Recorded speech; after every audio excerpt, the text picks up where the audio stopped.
हिंदी में यूपीएससी की तैयारी से संबंधित प्रोग्राम्स को देखने के लिए सब्सक्राइब करें स्टडी IQIAS हिंदी। हेलो दोस्तों, स्वागत है आप सबका स्टडी IQ में। और आज हम बात करेंगे हिंदी साहित्य वैकल्पिक विषय के बैच नंबर 2 से जुड़ी बहुत बड़ी खुशखबरी पे।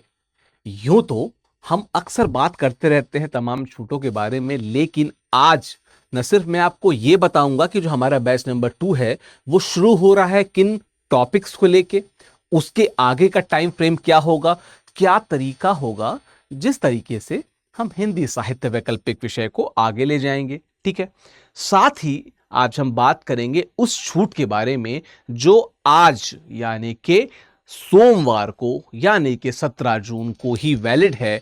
क्योंकि 17 जून से हमारा हिंदी साहित्य का बैच नंबर 2 शुरू है। अगले 5 दिन आप इस बैच से जुड़ सकते हैं। ये अंतिम मौका होगा हिंदी साहित्य वैकल्पिक विषय के बैच नंबर 2 से जुड़ने का। ठीक है, मैं क्यों बता रहा हूं कि क्यों शुरू होना चाहिए, क्या तरीका है हमारा, किन सब्जेक्ट से, किन टॉपिक से शुरू करेंगे, ये इसलिए ताकि आपके दिमाग में जो जिसे कहते हैं ना लाइन एकदम क्लियर हो कि हम किस तरीके से इस कोर्स को आगे बढ़ाएंगे। देखिए, अगर मैं बात करूं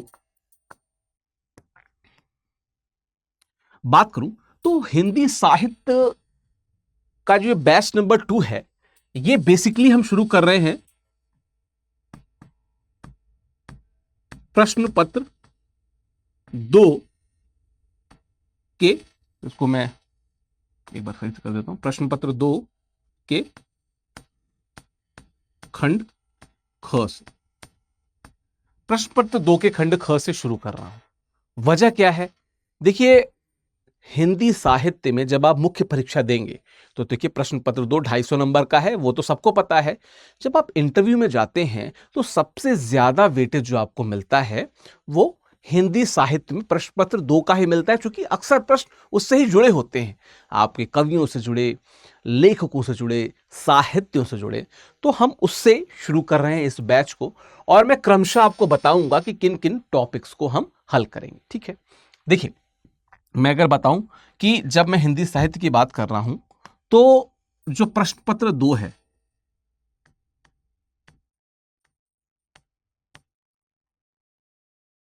जो प्रश्न पत्र 2 है, अगर मैं इसकी बात करूं तो प्रश्न पत्र 2 के खंड जो हैं वो हैं खंड क और खंड ख। ठीक है, जो खंड क है वो है पद्य का, जहां पे हमें पद्य साहित्य पढ़ना है। जो खंड ख है वो है गद्य का, जहां पे हमें गद्य साहित्य पढ़ना है। ठीक है, पद्य की जब मैं बात करता हूं यहां पे, ठीक है, जब मैं पद्य की यहां पे बात कर रहा हूं तो पद्य में हमें किसको किसको पढ़ना है और किस क्रम से हम देखेंगे, इसको भी मैं बता देता हूं। देखिए, पद्य में अगर मैं आपको बात करूं तो 2 हैं बेसिकली। एक है मध्यकालीन साहित्य, दूसरा है आधुनिक कालीन साहित्य। ठीक है, तो पद्य में क्या है, हमने पद्य में देखा क्या, मध्यकालीन और आधुनिक कालीन।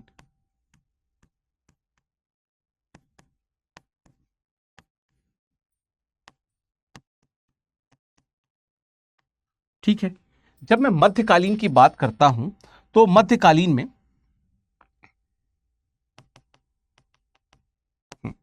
मध्यकालीन में जो सबसे प्रमुख कवि हैं उनमें कबीर, तुलसी, सूर, जायसी, और फिर जो रीतिकालीन कवि जो मध्यकालीन में ही जुड़ते हैं, बिहारी, उनकी बात हम करेंगे। तो आप मध्यकाल में हम किन की बात करेंगे? मध्यकाल में हम बात करेंगे कबीरदास की,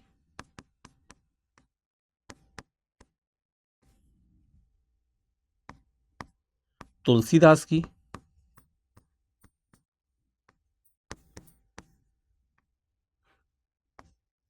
सूरदास की, और जायसी यानी कि मलिक मोहम्मद जायसी की। ठीक है, अगर आपने थोड़ा सा भी हिंदी साहित्य का अगर ये सिलेबस देखा होगा तो आपको पता होगा कि ये सभी कवि आते किस में हैं, भक्ति काल में। सभी कवि किस में आते हैं? भक्ति काल में आते हैं। तो मध्यकाल में हम इनको पढ़ेंगे। उसके बाद हम रीतिकालीन कवि यानी कि हम पढ़ेंगे किसको? हम पढ़ेंगे बिहारी लाल को।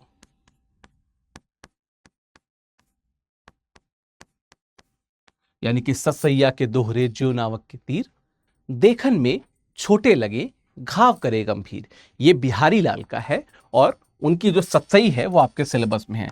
तो जब मैं इसकी बात करता हूं तो क्या है, ये रीतिकाल के कवि हैं, हमें इन्हें भी पढ़ना है, हमें इन्हें भी पढ़ना है। ठीक है, तो ये तो रहा कि जो मध्यकालीन कवि हैं उनमें किसको हमें पढ़ना है, उसकी बात हम यहाँ पे कर रहे हैं। ठीक है, उसकी बात हम यहाँ पे कर रहे हैं। फिर अगर हम बात करें आधुनिक काल में, तो देखिए आधुनिक काल में भी जब आधुनिक काल को आप बांटेंगे तो आपको भारतेंदु युग दिखेगा, उसके बाद आपको दिखेगा द्विवेदी युग, जिसे जिसे कहते हैं ना कि स्वच्छंदतावाद जहां से शुरू हुआ, उसके बाद आपको दिखेगा छायावाद, उसके बाद आपको दिखेगा प्रगतिवाद, फिर प्रयोगवाद, फिर नई कविता और फिर साठोत्तरी कविता। यह है क्रम। लेकिन हमें पढ़ना किसको है, तो इसको हम दो भागों में बांट सकते हैं। एक हम लिख सकते हैं क्या, एक हम लिख सकते हैं पूर्व छायावाद,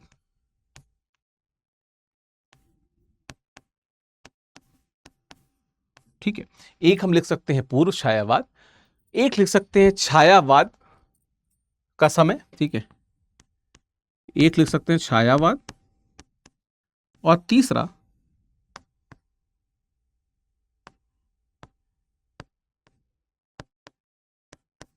छायावादोत्तर। ठीक है, ठीक है। अब पूर्व छायावाद में हमें किसे पढ़ना है? ठीक है, पूर्व छायावाद में हमें पढ़ना है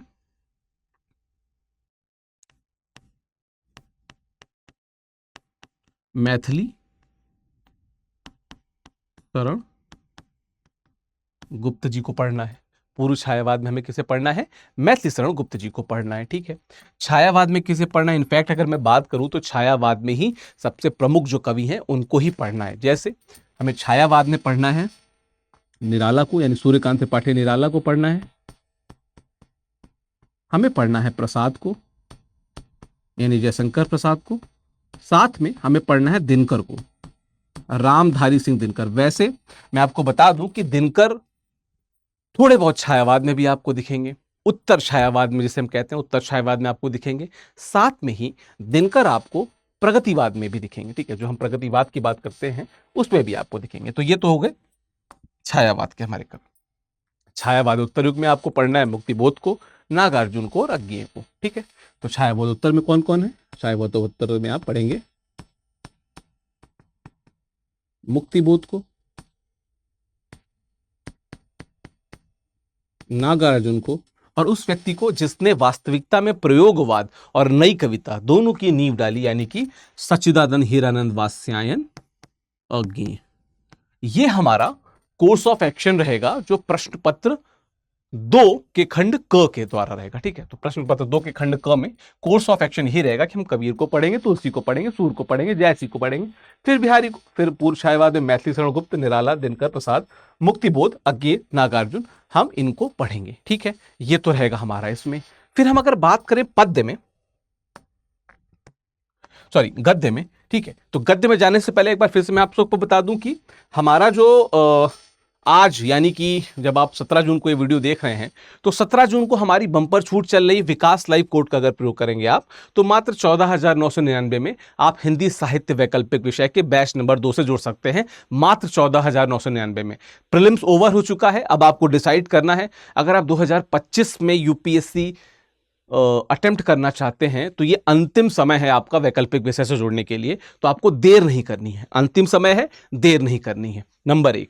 नंबर 2, ये बैच 17 जून से शुरू है, लेकिन अगले 1 हफ्ते में लगभग 5 दिन इस बैच में एडमिशन चलेंगे। तो आपको त्वरित तौर पे निर्णय करना होगा कि आपको इस वैकल्पिक विषय से जुड़ना है कि नहीं, क्योंकि हिंदी साहित्य के बारे में बहुत से लोग मुझसे पूछते रहते हैं। तो मैं आपको बता दूं कि देखिए पहली बात तो कि बहुत ही सरल है, ठीक है, दूसरा बहुत ही सहज है, दूसरा बेहद अंकदायी है, अंकदायी है, ठीक है। उसके अलावा सहज है, सरल है, अंकदायी है। जो सबसे खास बात क्या है कि आपको करंट अफेयर्स नहीं याद करना पड़ता। जो करंट अफेयर्स हैं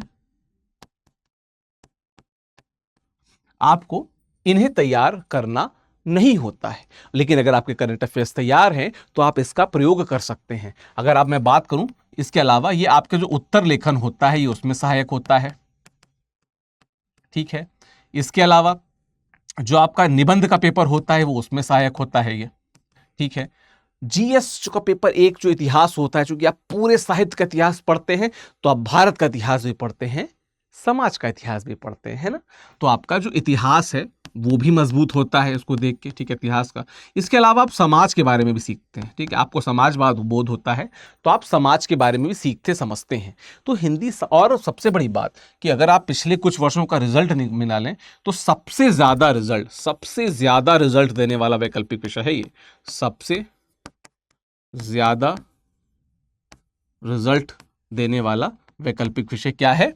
हिंदी साहित्य।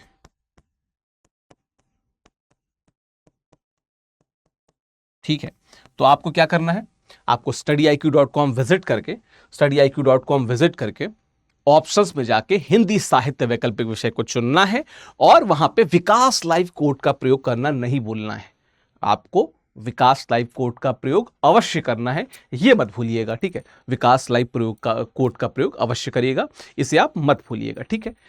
आज के लिए ये है। बैच वैसे 17 जून से आगे भी कंटिन्यू रहेगा, ठीक है। बैच 17 जून से शुरू हो चुका है लेकिन बैच अगले 4-5 दिन तक आगे चलेगा। आपको लेट नहीं करना है, बैच से जुड़ना चाहते हैं। और मैं बता दूं कि अगर आप 2025 यूपीएससी को टारगेट कर रहे हैं, 2026 को कर रहे हैं तो बिल्कुल है ही, 2025 को भी अगर टारगेट कर रहे हैं तो आपके लिए ये सबसे मुफीद, सबसे अच्छा बैच होगा। तो आप देर ना करें, ठीक है। खैर, मैं आता हूं वापस यहाँ पे, जो मैं बता रहा था आपको कि ये तो हमने बात की कि हम कैसे पद्य साहित्य को कैसे पढ़ेंगे, ठीक है। बात की जाए इसमें हम गद्य साहित्य को कैसे आके लेके जाएंगे, तो मैं इसको भी बात कर लेता हूं। देखिए, गद्य साहित्य की जब मैं बात कर रहा था तो अगर आपने नहीं देखा है तो स्ट्रेटजी वीडियो और सिलेबस वाला वीडियो जाके देख लीजिएगा। मैंने बाकायदा सिलेबस की बात की है, मैंने बुक्स लिस्ट की बात की है, मैंने स्ट्रेटजी की बात की है। जो हिंदी साहित्य का प्लेलिस्ट है वहां पे जाके आप उस वीडियो को देख सकते हैं, ठीक है। तो गद्य में अगर बात करूं, मैं गद्य में अगर मैं बात करूं तो गद्य में हमको उपन्यास पढ़ने हैं, हमें कहानी, नाटक और निबंध पढ़ने हैं। उपन्यास, कहानी, नाटक और निबंध। निबंध में हम सबको पता है कि आचार्य शुक्ल, जो अक्सर आपके चर्चा में, परिचर्चा में आते रहेंगे, आचार्य हजारी प्रसाद द्विवेदी, वो भी अक्सर आपके चर्चा में आते रहेंगे। ये सभी हम निबंधों में पढ़ने हैं। लेकिन उपन्यास, कहानी, नाटक और निबंध में किन्हें पढ़ना है उसको एक बार देख लेते हैं, ठीक है। तो इसको थोड़ा सा ऐसे खींच लेते हैं। तो हमें पढ़ना है क्या? उपन्यास, ठीक है। हमें पढ़नी है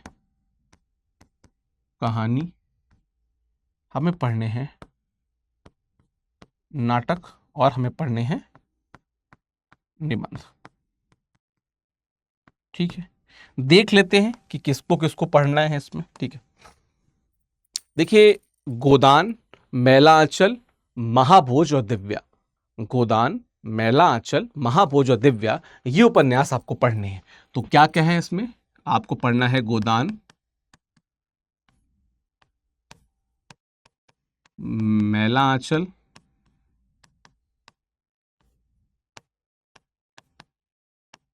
महाभोज और दिव्या। ये उपन्यास पढ़ने गोदान प्रेमचंद का है, मैलांचल फणीश्वरनाथ रेणु का है, महाभोज मन्नू भंडारी का है और दिव्या यशपाल का। ये नॉवेल आपको पढ़ने हैं, ठीक है, ये उपन्यास पढ़ने हैं। बात की जाए अगर कहानी की, तो कहानी आपको कर प्रेमचंद की सर्वश्रेष्ठ कहानियां पढ़नी है और एक दुनिया समानांतर, ये दो पढ़नी है। तो क्या है?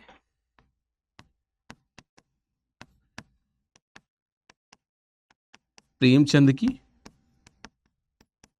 सर्वश्रेष्ठ कहानियां और एक दुनिया समानांतर, ठीक है। कहानी में आपको ये पढ़ना है, ठीक है। बात की जाए नाटक की, तो देखिए, जब अगर आप यूपी पीसीएस को सिलेबस को जान रहे होंगे तो यूपी पीसीएस में भी प्रसाद जी के नाटक थे और यूपीएससी में भी, हिंदी साहित्य में यूपीएससी में भी प्रसाद जी के नाटक हैं। इसमें कौन कौन से नाटक आपको देखने हैं? आपको इसमें नाटक देखना है भारत दुर्दशा,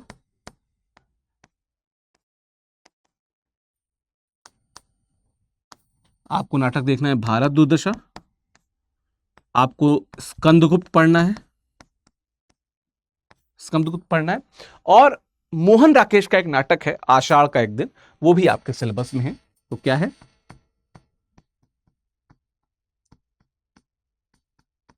आषाढ़ का एक दिन, ये भी आपके सिलेबस में है, आपको इसे भी पढ़ना है। अब बात करें निबंध की, तो एक है चिंतामणि और एक है निबंध निलय। इन दो निबंधों को, निबंध संग्रह है ये बेसिकली, ये दोनों, ठीक है। क्या क्या,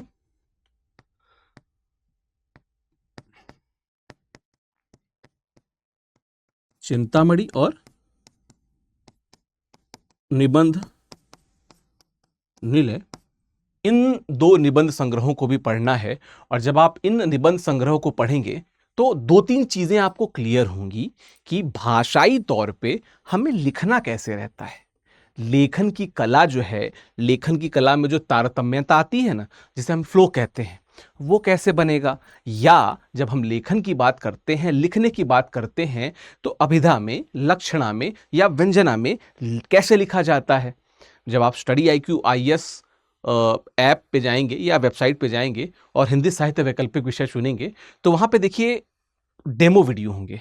उस डेमो वीडियो में मैंने अलंकारों की भी बात की है और मैंने शब्द शक्ति भी पढ़ाई हुई है। आप जब शब्द शक्ति पढ़ेंगे तो वहां पे आप समझेंगे कि अभिधा क्या होती है, लक्षणा क्या होती है, व्यंजना क्या होती है। एक बार जाके देख लीजिएगा, ठीक है। तो अभिधा, लक्षणा, व्यंजना, तो शब्द शक्तियां हैं। विभिन्न रस भी मैंने पढ़ाए हुए हैं, मैंने अलंकार भी पढ़ाए हुए हैं।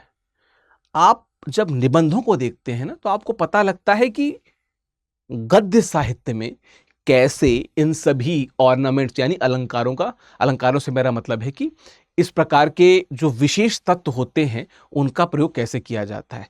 पद्य में तो आपने बहुत सारे देखे होंगे, ठीक है। बतरस लालस लाल की मुरलीधरी लुकाए, या कनक कनक ते सौगुनी मादकता अधिकाए, ये सब आप बहुत सुने होंगे, है ना। कि दशरथ सुत्ती हूँ लोक बखाना, राम नाम का मरम है आना, ये सब आपने सुना होगा। गद्य में कैसे प्रयोग किया जाता है, 1850 में जब भारतेंदु युग हमें देखने को मिलता है, जब भारतेंदु जी गद्य विधा को जीवंतता प्रदान करते हैं, तब हमें गद्य के बारे में पता चलता है। मैं आपको बता दूं कि भारतेंदु युग से पहले, अगर मैं बताऊं तो भारतेंदु युग से पहले अगर आप 99% देखेंगे तो आपको पद्य साहित्य दिखेगा, पर कहीं ना कहीं पद्य, आपको पद्य साहित्य दिखेगा। लेकिन भारतेंदु युग के बाद ये रेशियो बदल जाता है, लगभग आपको 90% गद्य साहित्य देखने को मिलेगा और ये अपने उफान पे आ जाता है। इसलिए कहीं ना कहीं जो भारतेंदु हरिश्चंद्र हैं उनका बहुत योगदान है और इसी वजह से एक प्रॉपर युग उनके नाम पे रखा गया है, ठीक है। एक प्रॉपर युग उनके नाम पे रखा गया है। तो गद्य विधा में पढ़ेंगे तो गद्य को देखेंगे, पद्य विधा में पढ़ेंगे तो पद्य को देखेंगे। और यही कोर्स ऑफ एक्शन रहेगा कि जहां पे पहले हम पढ़ेंगे क्या, हम पढ़ेंगे पद्य साहित्य, ठीक है, पढ़ेंगे पद्य साहित्य, फिर हम उसके बाद आएंगे गद्य साहित्य पे। बीच में जो हम पढ़ेंगे, बीच में जो चीज आएगी वो है गद्य साहित्य का इतिहास, ठीक है। गद्य साहित्य का इतिहास, और एक एक करके हम सारे इतिहासों को देखेंगे कि कहानी का क्या इतिहास है, उपन्यास का क्या है, नाटकों का क्या इतिहास रहा, ठीक है, निबंधों का क्या इतिहास रहा, चलचित्र संस्मरण, इन सब चीज़ों को देखने के बाद वापस हम किस पे आएंगे, वापस हम आएंगे, देखो यहाँ पे मैं एरो बना देता हूँ प्रॉपर, ताकि आपको कोई कन्फ्यूजन न हो, आपको कोई कन्फ्यूजन न हो, ठीक है। क्या करेंगे, हम लोग पद्य पढ़ेंगे, एक मिनट, हम लोग पद्य पढ़ेंगे और फिर उसके बाद, एक मिनट, हम लोग उसके बाद गद्य साहित्य का इतिहास पढ़ेंगे और फिर ये पढ़ेंगे, खंड क पढ़ेंगे, ठीक है। और फिर बाकी चीज़ें मैंने धीमे धीमे आपको बताई हैं। करना आपको क्या है, आपको विजिट करना है studyIQ.com और वहाँ जाके चेक करना है कि जो नया बैच है उसमें ऑफर आपको क्या मिल रहा है। उस ऑफर को एक बार जाके देखिए। हालांकि मैं उसको बता चुका हूँ पहले ही कि ये बम्पर ऑफर जो है 17 जून के बैच से जुड़ा हुआ है। 2025 सिविल सेवा परीक्षा की अगर तैयारी कर रहे हैं तो आपको फोकस नहीं खोना है, इस बैच से जुड़ना है और इस बात को इंश्योर करना है कि 2025 सिविल सेवा परीक्षा में आप हर दशा में और हर दिशा में सफल हों। और जो आपका ध्येय है ना कि यूपीएससी परीक्षा को हमें क्वालिफाई करना है, यूपीएससी परीक्षा हमें निकालनी है, वो पूर्ण हो, उसी के लिए तो हम सब इस दिशा में प्रयासरत हैं। इसलिए डिले मत कीजिए, studyIQ.com विजिट करके आप हिंदी साहित्य वैकल्पिक विषय से जुड़ सकते हैं। अगले 5 दिन इस वैकल्पिक विषय में एडमिशन्स शुरू रहेंगे, उसके बाद एडमिशन्स क्लोज हो जाएंगे। बैच 1 में ऑलरेडी क्लोज हो चुका है, बैच 1 ऑलरेडी आगे बढ़ चुका है। तो डिले मत कीजिए, जुड़िए साहित्य स्टडी IQ से। और इस लाभ का, ये जो हमने पीछे लिखा, जो बम्पर सेल है, जो बम्पर हमारी जो खुशखबरी है, इसका लाभ उठाना ना भूलें। एक मिनट रुकिए, इसका लाभ उठाना आप ना भूलें, ठीक है। तो फिर से एक बार आपका दिन शुभ हो। कोशिश कीजिए कि जो आपका ध्येय है, जैसे कल अभी हमने प्रीलिम्स की परीक्षा देखी, कट ऑफ ऐसा लग रहा है कि कोई 88 से 90-92 के आसपास रहेगा, 86 भी हो सकता है। तो आपको पता लग गया होगा कि आपका जो मुख्य परीक्षा है, आप उसमें बैठ रहे हैं या नहीं। अगर आप बाउंड्री पे हैं तो आप लग जाइए, अगर बहुत पीछे हैं तो चलिए 2025 की तैयारी कीजिए। हारिए मत, क्योंकि पास नहीं तो दूर होंगी, मंजिलें जरूर होंगी। तो आपने घबराना नहीं है, बहुत काम एंड कंपोज्ड होकर तैयारी कीजिए। All the very best. Hindi में यूपीएससी की तैयारी से संबंधित प्रोग्राम्स को देखने के लिए सब्सक्राइब करें स्टडी IQ IAS हिंदी।